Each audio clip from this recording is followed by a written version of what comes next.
বলেন বিসমিল্লাহ কবুল। আপনি কে? আমাদের বাড়ির সামনে এরকম একটা উদ্ভট ড্রেস পরে এরকম নাচন কুদন করতেছেন? ওসমান। হ্যাঁ আমি ওসমান, আপনি কে? আমি নিজের মুখে বলতে পারবো না। আব্বা আম্মা দেখেন কে আসছে। আমাদের বাড়ির সামনে এই মেয়েটা কে? ও মা, এটা তো তোর বউ। কি উল্টাপাল্টা কথা বলতেছো মা? এই বজ্জাত মেয়ে তো আমার বউ হইতেই পারে না। কয়দিন আগে তুই ওর টেলিফোনে বিয়ে করলি? আমি যারে টেলিফোনে বিয়ে করছি সে মাথায় হিজাব পরতো, শাড়ি পরতো, আর এই মেয়ে এরকম জিন্সের প্যান্ট তারপর কি গেঞ্জি মেঞ্জি পরে দাঁড়া রয়েছে। অসম্ভব, এই মেয়ে আমার বউ হইতেই পারে না। এই কথা আপনার জন্য যখন আমি ছবি তুলে পাঠাইছি তখন আমি হিজাব টিজাব পইরা শাড়ি থ্রি পিস এডি পরছি। আমায় জোর করছে, নাইলে তো আমি সবসময় এডি পইরাই ঘুরি। ওরে আল্লাহ, কি বলতেছে? তার মানে ছবিতে একরকম বাস্তবে আরেক রকম। আল্লাহ, আমি তো বিসমিল্লাহ ধরা খাই গেছি। এই ভালো কথা, তোমার এরকম কালো লাগতেছে কেন?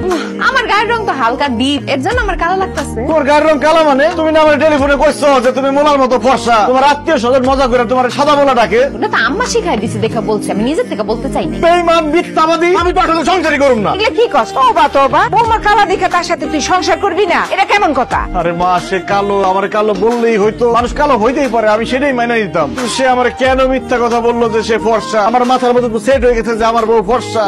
এখন তো দেখতেছে আমার বউ এটা। অসম্ভব, এই মেয়ের সাথে আমি সংসার করতে পারব না। বাড়ি থেকে বাইরে যাও। মগের বললো পাইছেন আপনি, আপনি কইলেন আর আমি বাড়ির বাইরে হয়ে গেলাম। আমারে বিয়ে করছেন, সারা জীবন আমার সাথেই আপনার সংসার করতে হইব। ওই আমারে বাড়িতে বাইরে হয়ে যেতে কইবেন, সংসার করবেন না, এইসব কথা কইলে মুখ ভেঙে দিন। এটা কি তোমার কণ্ঠ? তুমি না বলে জোরে কথা বলতে পারো না বকুল? তখন আম্মাই শিখাই দিছে দেখে আমি তখন আস্তে আস্তে কথা কইছি, অভিনয় করছি। কিন্তু আমার আসল কণ্ঠ এরকম, আমি এইভাবেই কথা বলবো। হুজুর কইছিলাম যে ছবি দেখা পাগলের মতো টেলিফোনে বিয়ে করিস না। অনলাইনে অর্ডার দিছি বাগানের ফুল, হাতে পাইছি প্লাস্টিকের ফুল। হইছে, আর সাজগোজ করতে হইব না। তোমার গায়ের রং আমি মাইনা নিছি। তুমি কালো হইলো আমার বউ, ফর্সা হইলো আমার বউ। এখন যাও উজু করে আসো। আমি মাত্র হাত মুখ ধুইয়া ফেস ওয়াশ দিয়া কসলা মুখ ধুই আইছি, এখন আমি উজু করুম কেন? এসে রাজান দিছি, শুনো নাই? উজু করে নামাজ পড়তে হইব না? আমার না আজকে নামাজ পড়তে ইচ্ছা করতেছে না, কালকে পড়বো না। আজকে নামাজ পড়তে ইচ্ছা করতেছে না, খালি খাইতে ইচ্ছা করতেছে। খাওয়ার সময় তার কও না যে আজকে খাইতে ইচ্ছা করতেছে না, কালকে খাবো না। তাছাড়া তুমি যে আজকে রাতে বাঁচবা তার কোনো গ্যারান্টি আছে? আল্লাহ না করো আজকে রাতে তুমি মরে গেলা, তাহলে তো বেনামাজি হিসেবে মরবা। নামাজ কেমনে পড়বো? শাড়িটা তো আধোয়া, আধোয়া শাড়ি পরে কি নামাজ পড়া যায়? বলেন। এটা আধোয়া শাড়ি হইলে একটা পরিষ্কার শাড়ি পরে নামাজ পড়ো। মানে মানে মানে কি? আমি না নামাজের নিয়ম কানুন সূরা কিরাত কিছু পারি না। ইয়াল্লাহ, কি বলতেছো? তুমি নামাজের সূরা কিরাত নিয়ম কানুন কিছু পারো না? আসলে অনেক ছোটবেলায় মুক্তবে গিয়ে পড়ছিলাম তো, কিছুই আমার মনে নাই, সব ভুলে গেছি। এই কত সকালে আমার আপনি কই নিয়ে যাইতাছেন? এই তুমি দাঁড়াইছো কেন? বসো। ও মা, এখানে বাচ্চারা আরবি পড়া শিখতেছে, না আমি বলতে ওদের সাথে বসে তুমি আরবি পড়া শিখবা। তোর কি মাথা খারাপ হয়ে গেছে? আমি কেন বাচ্চাগুলোকে বসে মুক্তবে আরবি পড়া শিখুন? কারণ তুমি সূরা কিরাত নামাজের নিয়ম কানুন কিচ্ছু জানো না। এখন থেকে তুমি এই যে মৌলভী স্যারের কাছে বাচ্চাদের সাথে সূরা কিরাত নামাজের নিয়ম কানুন শিখবা। অসম্ভব, এই বয়সে আমি বাচ্চাদের সাথে বসে আরবি পড়া শিখতে পারবো না। মানুষ থেকে কি কইব?